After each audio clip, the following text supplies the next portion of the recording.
Je m'appelle Théo, je suis stagiaire à People and the Sea. C'est une association qui fait de la conservation marine et du support à la communauté. On travaille au nord de Cebu, aux Philippines, sur une petite île de 2 km². Et on travaille en lien étroit avec la communauté, les business, les locaux, les familles.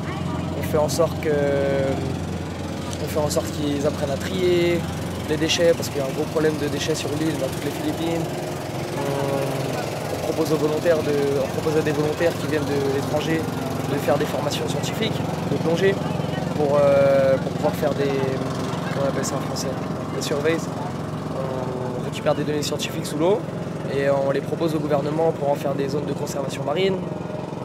On a des projets avec des familles, on leur apprend à faire du compost, on leur apprend à trier, on leur apprend comment ça marche, où est-ce qu'il faut ramener les déchets, parce qu'il n'y a pas d'éboueurs là-bas, c'est une petite île, il y a 6000 habitants en fait, c'est très familial, c'est super sympa.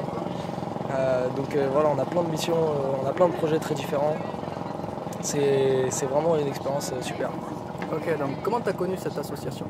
Alors j'ai connu People and the Sea, en fait je suis stagiaire, donc je suis en école de commerce. Je voulais faire un stage absolument à l'étranger en association. Donc je me suis pris à l'avance, j'ai regardé toutes les associations que je pouvais trouver autour du monde. Et en fait, People and the Sea, ils proposent même pas de stage sur leur site internet, c'est juste que le projet me correspondait vraiment. Et voilà, les trainings de sciences, le support à la communauté, etc. Et du coup, j'ai fait une candidature spontanée. Et on m'a répondu en français. J'ai eu une super accroche avec la présidente de l'association et le projet était fait pour moi, quoi. Donc ça fait combien de temps que tu es dedans?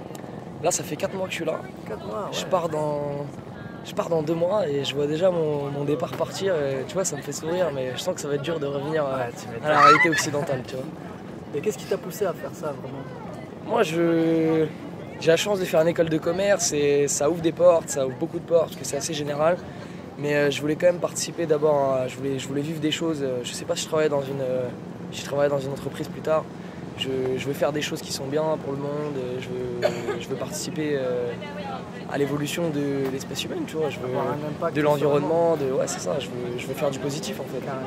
Donc j'ai vu le projet, j'ai parlé avec la présidente. Tout est cool, quoi. On vit tous dans des familles philippines. On a un projet qui s'appelle le Homestay Programme. Donc tous nos volontaires, ils viennent chez nous. On les met en relation avec des familles philippines avec qui on travaille depuis quelques temps. Et on vit chez eux, on a leurs conditions de vie, on a juste une chambre perso et c'est super. C'est un échange de culture quotidien, c'est super. Du coup, ça ressemble à quoi une journée en tant que volontaire? Alors moi, c'est un peu différent parce que je suis stagiaire. Le volontaire, lui, généralement, il arrive pour faire son training de sciences. Donc le matin, il plonge.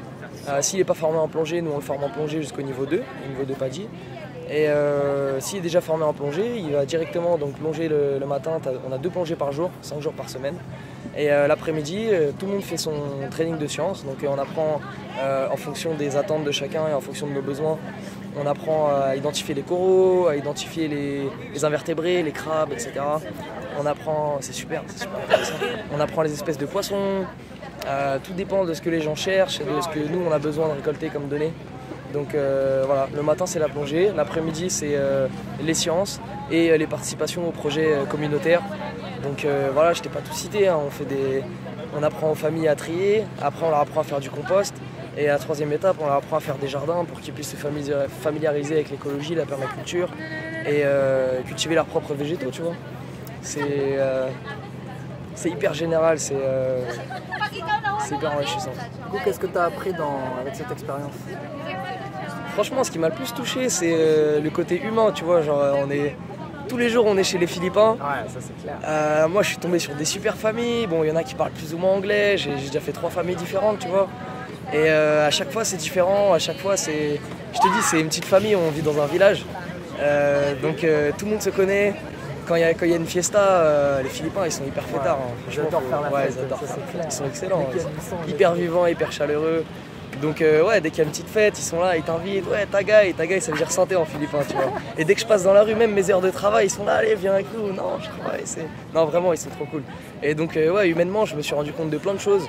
Tu vois, il y a la différence entre la théorie et la pratique, tu vois. Il y a des choses dont j'étais au courant, dont j'étais conscient, mais le fait de les vivre et de voir la réalité des choses, bah, ça change quand même énormément, tu vois. Donc nous, on vit dans une illusion en Occident, et même si on sait que voilà, ça se passe pas au mieux partout, bah, quand tu y es, tu comprends. Et pourtant, ces gens-là, c'est des gens hyper heureux, tu vois. C'est des gens qui vivent au jour le jour, tous les enfants, ils sont tout le temps ensemble. Il n'y a pas de... En Europe, on est vachement séparés, tu vois, toujours le même âge, etc. Les parents, ils sont pas souvent avec les enfants, chacun joue de son côté. Ici, aux Philippines, c'est chaque génération partage en même temps. Les soirées, il y a les enfants, il y a les papis, il y a maman, il y a 4 générations à chaque fois qui sont là. C'est incroyable. Franchement, c'est une autre réalité en fait. Mais c'est notre réalité, c'est notre réalité à tous. Hein. C'est un très beau projet. Humainement et professionnellement, c'est incroyable. Est-ce que tu comptes en faire ton métier plus tard? Je sais pas, écoute, j'ai 19 ans, je suis en première année, tu vois, là on est à la journée du volontariat français. Je suis bébé ici, je suis plus petit.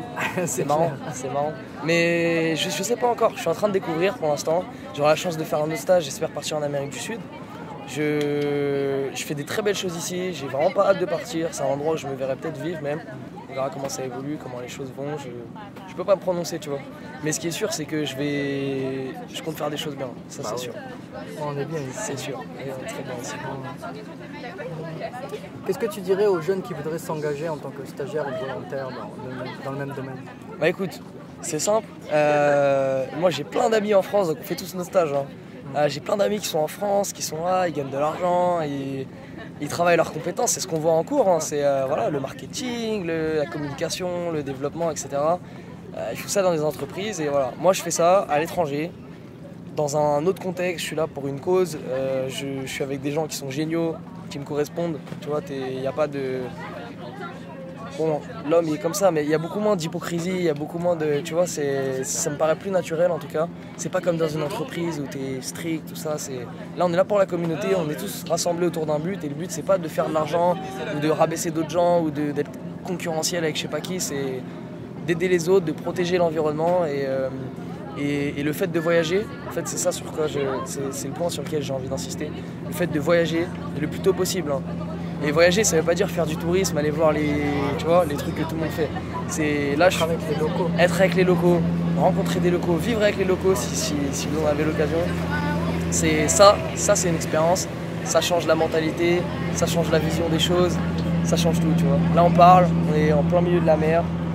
Il y a un paysage de fou, je suis avec des gens vraiment bien, je suis épanoui. Et je vous conseille que ça, sincèrement. Il faut voyager, il faut se rendre compte de la réalité pour se faire son vrai point de vue. Ok, petite dernière question Théo. Dis-moi. Tu comptes faire quoi après? Après mon stage? Ouais. Après mon stage, je retourne en France faire mes études à Reims. Et j'aurai 2 ans à Madrid, dont 6 mois de stage que, comme je t'ai dit, j'aimerais les faire en Amérique du Sud. Et pour mon futur, encore une fois, je sais pas. Moi, je me laisse porter par le vent, je m'écoute. Et je pense que c'est tout ce qu'on devrait faire pour se sentir bien et pour être heureux. Voilà, il faut partager. Bon, mais merci Théo. C'est un plaisir. Super interview. Ça fait C'est plaisir. Je vous souhaite tous de vivre ce que je suis en train de vivre en ce moment. Et merci à toi pour me donner cette possibilité. Donc si vous voulez vivre quelque chose de différent, je fais ma petite pub pour mon association qui me tient à cœur. C'est People and the Sea à Malapascua aux Philippines. Et on vit des choses vraiment géniales. Et là, j'ai rencontré plein d'autres associations. Engagez-vous, franchement, engagez-vous. Quelque part, hein, pas chez nous forcément, mais engagez-vous. Faites quelque chose de bien pour vous et pour les autres.